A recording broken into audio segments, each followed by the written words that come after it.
Amazing Grace will always be Herman Cain, businessman, presidential candidate, and gospel singer. Cain continues to lead in the polls for the Republican Party's presidential nomination.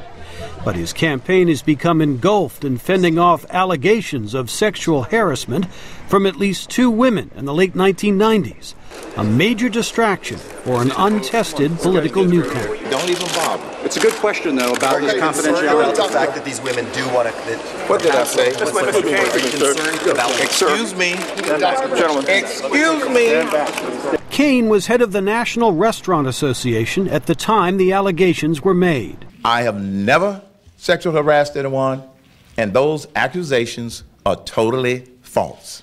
The news website Politico says 2 women making the allegations reached a financial settlement with the group after accusing Cain of inappropriate behavior.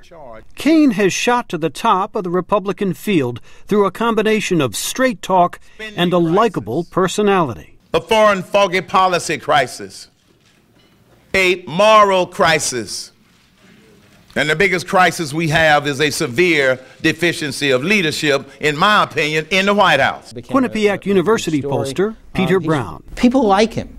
That's his greatest strength as a candidate. Well over 60% of voters like him personally.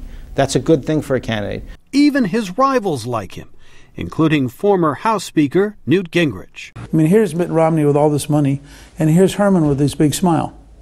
And the big smile is beating the big money. Cain has also benefited because conservative voters and Tea Party supporters have doubts about his main rival, former Massachusetts Governor Mitt Romney. The conservative wing of the Republican Party isn't sold on Mitt Romney's bona fides. Now, doesn't mean they won't. Doesn't mean when push comes to shove, they won't look at it and say, well, he's going to be the nominee, let's get behind him. Cain hopes to withstand the scandal and remain competitive until Iowa begins the Republican nomination process in early January. Jim Malone, VOA News, Washington.